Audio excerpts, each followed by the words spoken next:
Good morning, ladies and gentlemen. Good morning.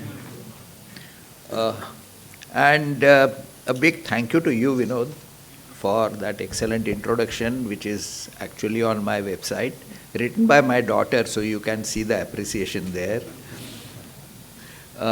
Frankly,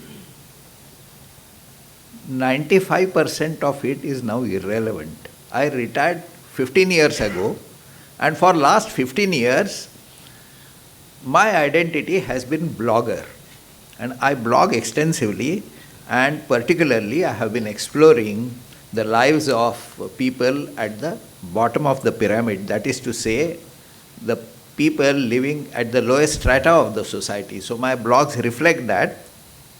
My latest book also reflects that. So that is about me. Once again, thank you to you, Vinodji, for inviting me here, and I welcome you all, ladies and gentlemen, to this 9th IR Summit of National HRD Network, titled Industrial Relations for the Industry 4.0 and the Beyond. Am I clearly audible there? Excellent. It is always a good idea to review the situation and take bearings again, which is what such summits do. And they are, for that reason, so valuable. The overall situation on the IR front is extremely bad or very good. It is either bad or very good, depending on which side of the table one sits. But summits are not for taking sides. Summits are for reflections. They are for a relook at the purpose for which industrial relations must serve, and they are for understanding the scenario. Moreover, such summits also help us to be ready for the future.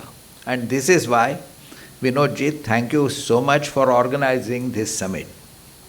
Ladies and gentlemen, I take this opportunity to describe the situation as I see it and suggest some direction in which we ought to work. I have divided my keynote address in two parts. The threats and opportunities in industrial relations situation today, and the gig economy and platform workers, and what, in my opinion, we need to do. I begin with the threats and opportunities in industrial relations situations today, and I am going to take a very, yes sir, I am going to take a very bird's eye view of the situation. The recent strike by United Auto Workers, I hope you have followed that, because it was very interesting development on the industrial relations front, though in USA.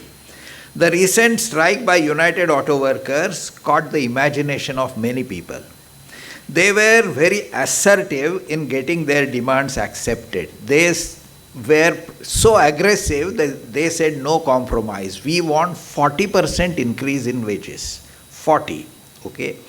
The union demanded 40% increase in wages over the next 4 years, and the justification was that the compensation packages for the chief executives had increased about that much on an average for the past 4 years. So if the chief executive can get 40% increase, we should also get 40% increase, okay. And they were on the strike with absolutely no compromise kind of an attitude. I believe finally the settlements have arrived around 25% increase, which is itself a very huge jump. So Bernie Sanders, and you might recall Bernie Sanders as a very outspoken person in US politics, or he is a US senator, and he also he also campaigned for presidency at one point of time. Bernie Sanders has supported the strikers. Bernie Sanders is known for his opposition to the economic inequality and neoliberalism, and support for workers' self-management.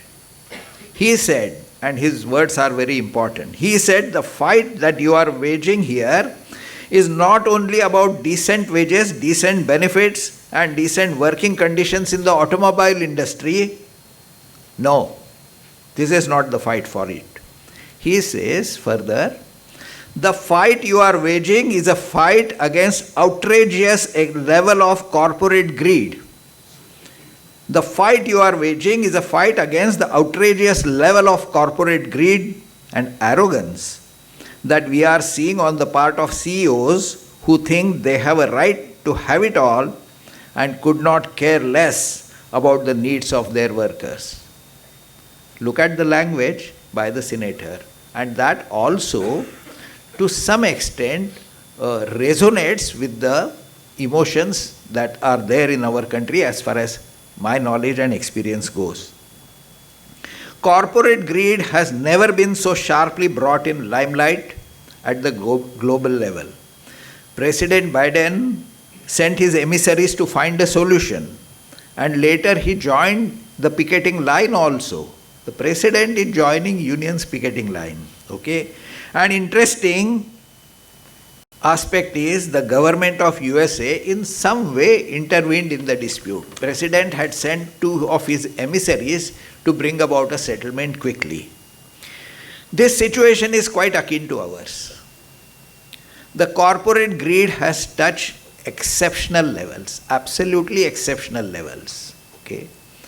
Just to put it in perspective, it was in 1980s that Peter Drucker said that a chief executive should draw not more than 12 times the salary of the lowest paid workers. So if the lowest paid worker is getting 10,000 rupees, the chief executive should get 12 times of that. That's about all. Okay?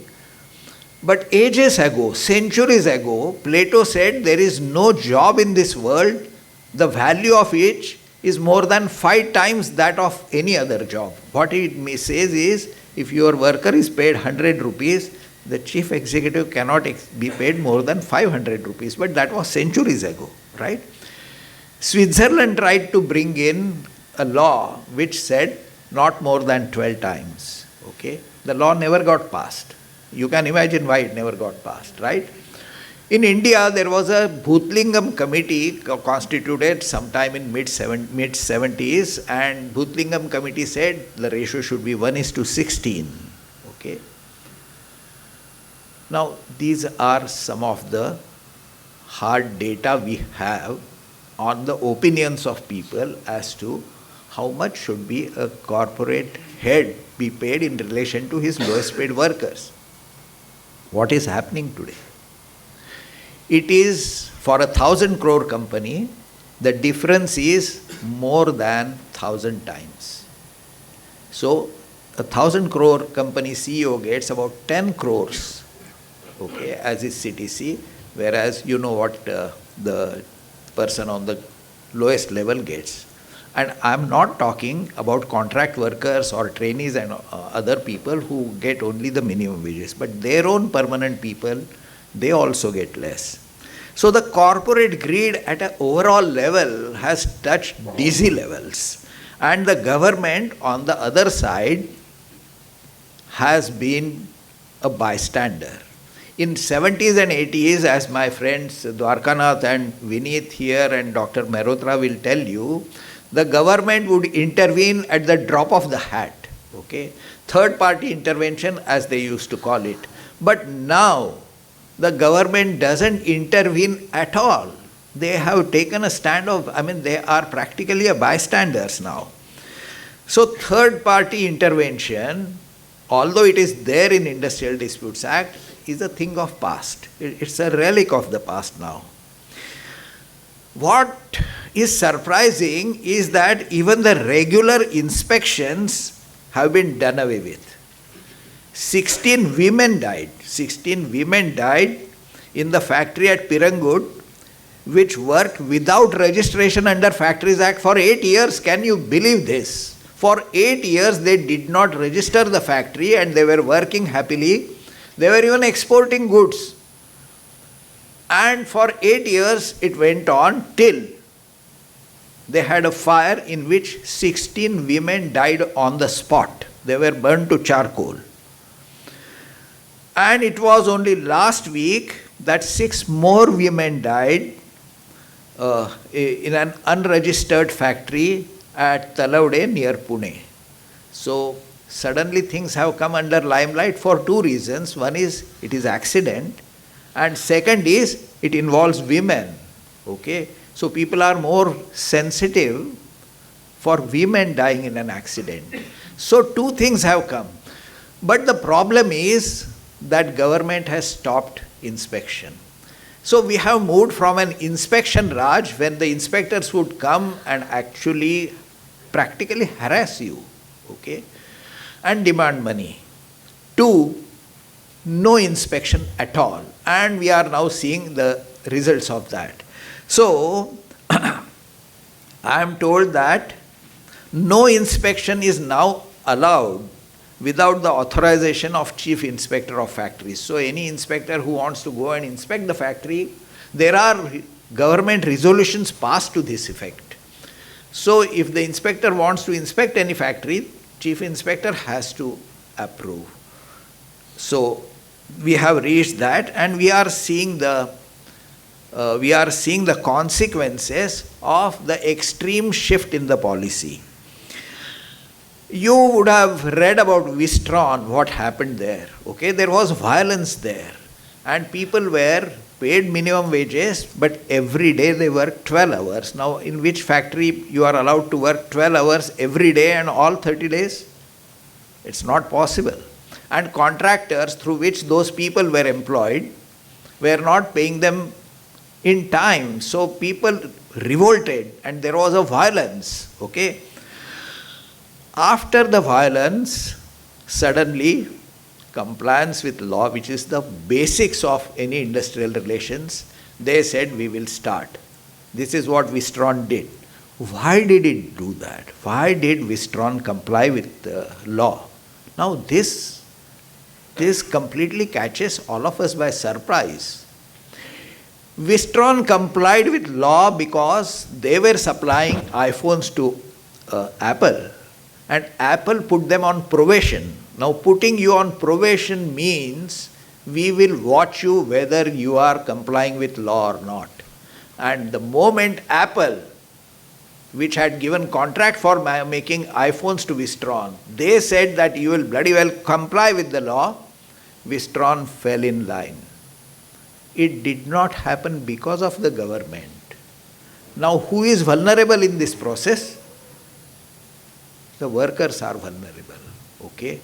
And how can we allow such things to happen? So I find that on one side, the industry is taking strides. We are discussing employee satisfaction, employee engagement on one side, and on other side, certain basic things which the industry had implemented over a long period of time is getting washed out.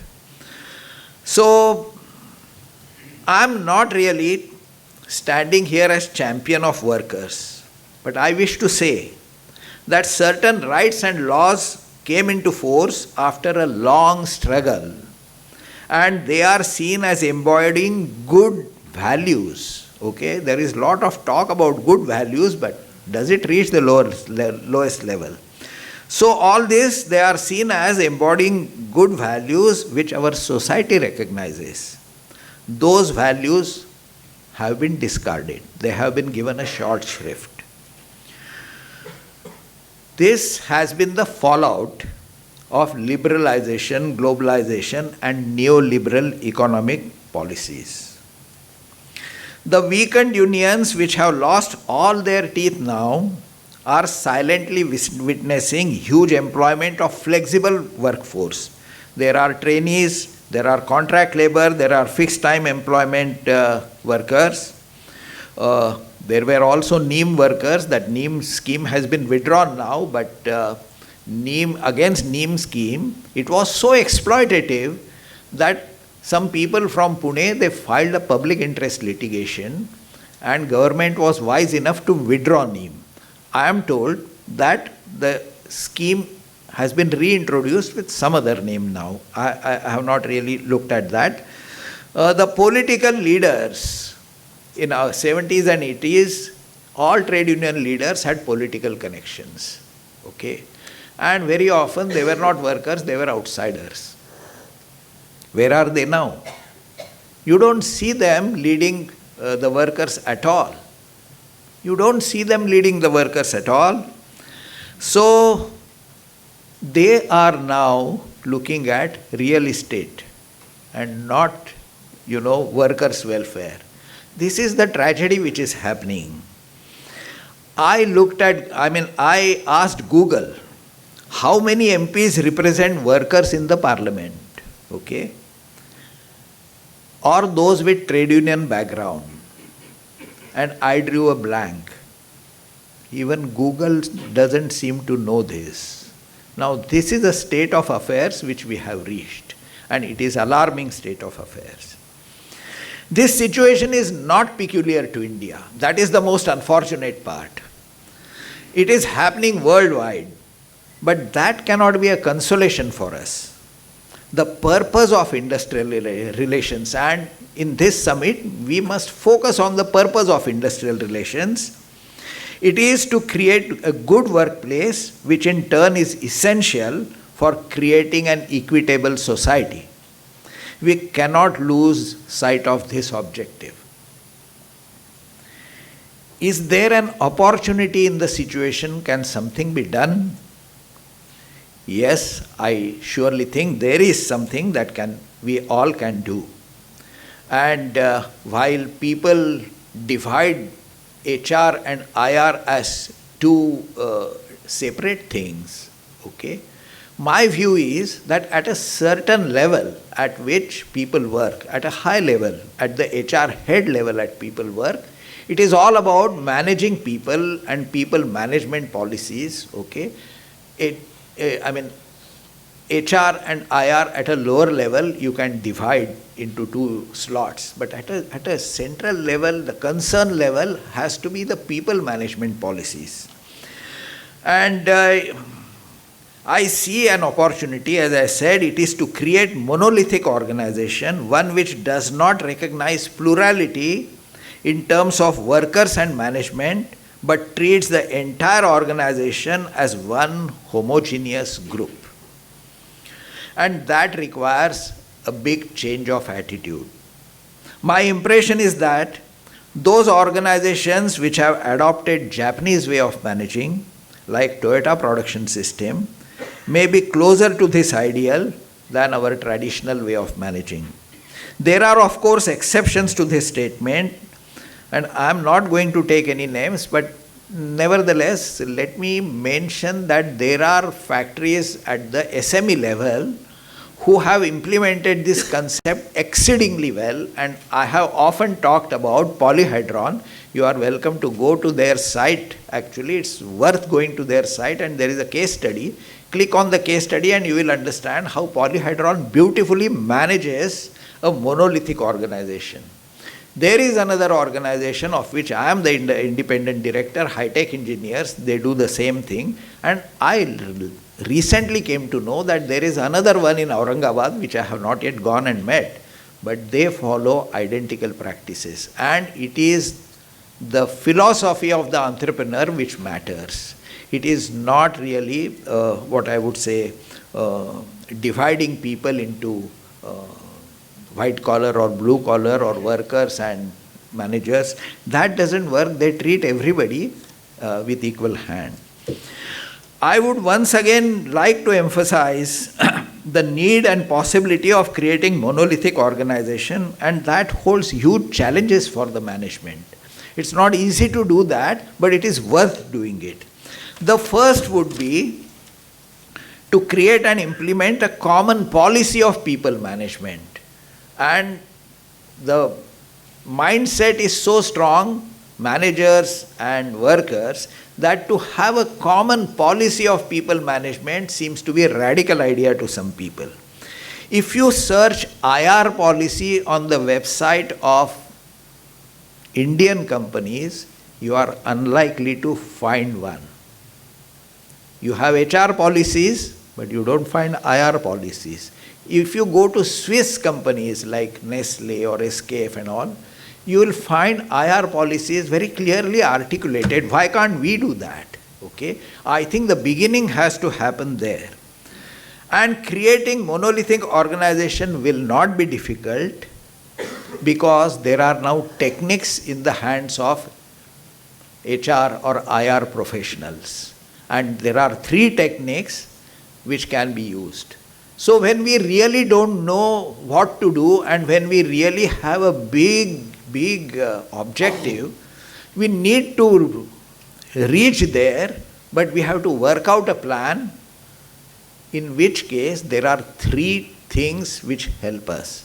One is large scale interactive process, or LSIP as they call it.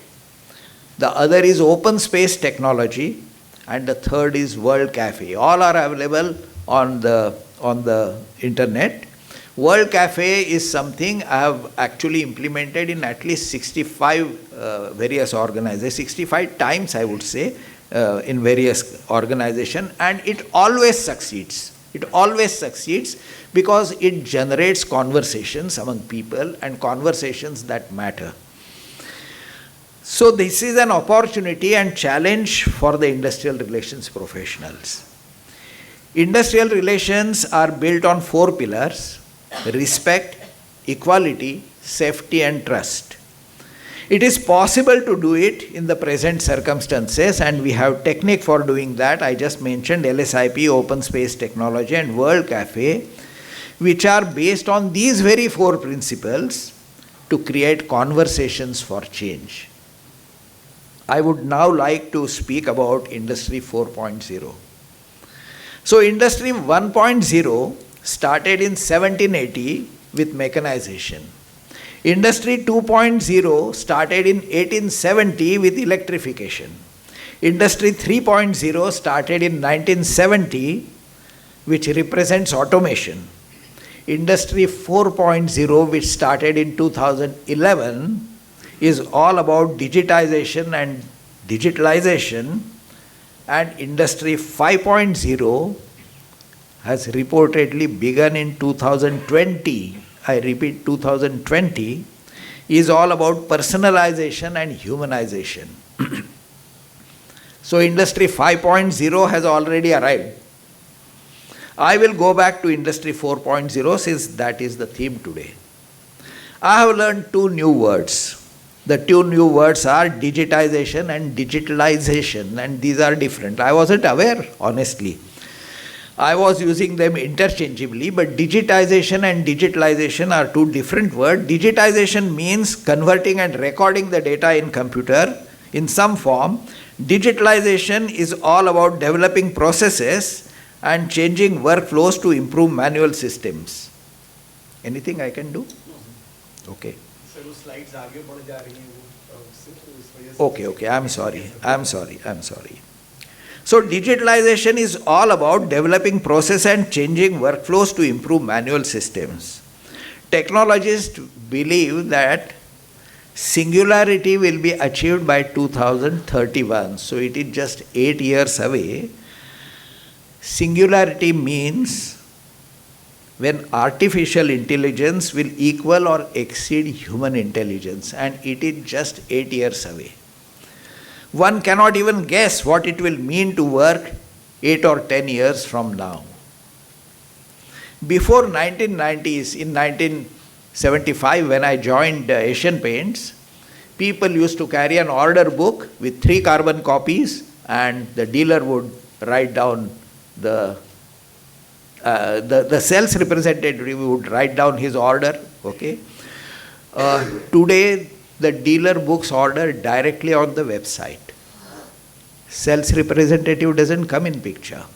So the job of sales representative has changed. Okay. It is now more market development than actual selling to a dealer. So things are changing. When I joined in 75, soon thereafter, sometime in 1980, Asian Paints bought a color computer. We were the first to buy a color computer, and the color computer would tell you how much exact amount to be added in terms of powder and resin and this and that to get exact shade. Now shade matching is a highly skilled job. It's a super skilled job. Okay, Anybody who has gone with his wife in a blouse matching center will understand that. There are too many shades of green and blue, and you think all are same, but the lady and the salesman can distinguish. Okay. Similarly, when paint is made, it is the finest thing that the person had to do, and he was called a tinterman because he would tint. Okay. Today that job is no longer highly skilled. The skill level has come down because computer tells you how much exactly is the quantity to be added. Skills are going down. Skills are going down. The impact is de-skilling. Okay, as I have told you, in manufacturing as well as in sales. So the workflows have been transformed. The data helps organizations now, in the case of sales, to know what will improve customer satisfaction. And this is where the data is crunched by digitalization process to understand what will work to satisfy the customer. Okay. We are seeing the bots are used in HR, and the use of robots in the factories are not at all uncommon. The transformation is happening all around us, and they say the trouble with future is that it arrives before we are ready for it, and we are witnessing that. The jobs of people are changing, and I would like to focus on two specific aspects. First, the employment relationships are getting blurred. Second, the disparity is increasing. It will further increase, creating a huge precariat. Precariat, as you know, is a portmanteau of two words, precarious and proletariat. And it means essentially people who hold highly insecure and temporary jobs. And this precariat is growing. So your trainees, contract workers, and NEEM trainees, and fixed time people, they all form part of precariat. And this precariat is a huge, huge class. So I will focus on employment relationships which are getting blurred and the disparity which is increasing. Employee relationships are in a melting pot. We know the test of employment includes control, supervision, employer deciding the conditions of employment, disciplinary action, so on and so forth. I am not covering them in great detail. All these are debatable in the case of platform workers. So how do you handle Swiggy people? How do you handle, Ola and Uber people? The official number of such people, gig workers, is 7.7 million. Niti Aayog has come out with a report on this, and they estimate it at 7.7 million or 77 lakhs in India. But if you go and ask the people at the ground level, they estimate it between 1 crore and 1.25 crores. So these people have a huge problem of insecurity because the jobs are insecure. There is no social security. They have no employment guarantee, employment security as well. And the code on social security defines gig workers as those who are outside employer-employee relationships. So they are actually excluding these people. Now, so far there is no case which has gone to Supreme Court to decide. There is one case already pending in a PIL, but that PIL is seeking social security benefits because the people who actually filed PIL, they told me, I talked to them, they told me that if we were to ask for employment related issues to be decided by Supreme Court would have told them, go to Parliament, they will do it. Okay. So we have chosen to focus on social security, and the government seems to come out with one law. Rajasthan government has taken a lead, and I would urge you, in case you have not read this law, it's a beautiful piece of legislation. It's a Rajasthan Platform-Based Gig Workers Welfare Act, which was passed in 2023. It has received the assent, and hopefully they will make the rules shortly and they will implement it. I am told that Karnataka state is likely to follow with a similar law for the platform workers. But the issue is what happens to their employment related issues. When Ola and Uber started their business in India, the income and incentives to their drivers were substantial. They were quite substantial, and many drivers thought that this is going to be the order of the day, so they bought one more car so that they can have 2 Uber cars or 2 Ola cars, and then came the shock. So the platform companies reduced the plan, so the earnings went down, and so also the incentive went down. And if you remember, sometime in 2017 or 18, they actually struck work. Now there was a widespread unrest. How are such disputes going to be sorted out? Does it matter to us as a society? There is no alternative but for the government to stand behind them. What the government has proposed in the Code of Social Security is only social security benefits, but the employment rights are yet a dream. In some countries, the platform workers have been declared to be employees and not independent contractors. It is not yet in India. Let us now turn our focus on what is in store for us as a society. This may not be in immediate future, but we have already started seeing signs of change. Research points out that precariat will increase substantially. That is, those people with insecure job, insecure income. Precariat means people whose employment and income are insecure. Ola and Uber drivers and many others fall in this category. Add to this is the research finding, I repeat, research finding that the next round of automation will adversely affect the service sector. Now, I am quoting from the research. According to 2 Oxford professors who conducted a major study of more than 700 different service sector occupations, half of all jobs in the American service sector are in danger of disappearing. This tsunami will come to India, it's only a matter of time. On one hand, we will have transformed workplaces with highest level of flexibility, optimizing on cost, and on the other hand, we will have a huge precariat consisting of crores of people. Even within the organization, there will be 2 types of employees. Those who are knowledge workers and innovation workers on one side, they will get far better pay, and those who are on short and temporary contracts and more insecure jobs.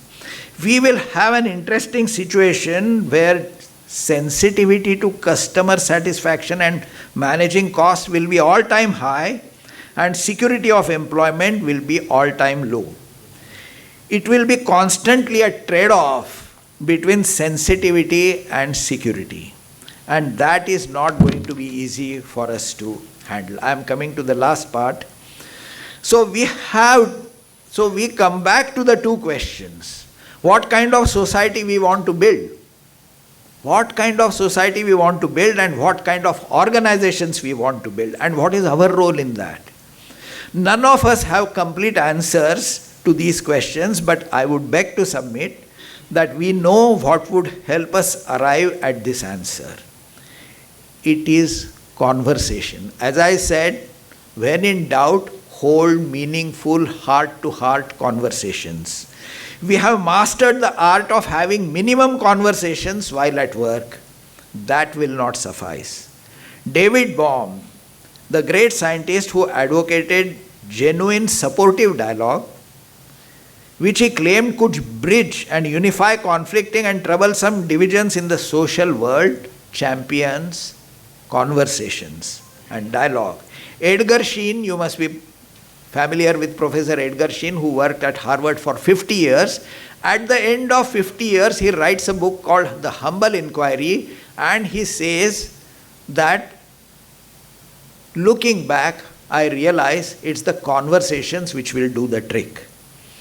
So he says that the professional motivation to explore humble inquiry more extensively comes from insights I have gained over the past 50 years of consulting with various kinds of organization. So, it is for this reason I feel, we must learn to engage in meaningful conversations. There are techniques available to create great organizations and to deal with future effectively, because we really do not know completely what the future holds. With these submissions, ladies and gentlemen, I close my keynote address. Ladies and gentlemen, I wish this summit a great success. Thank you very much.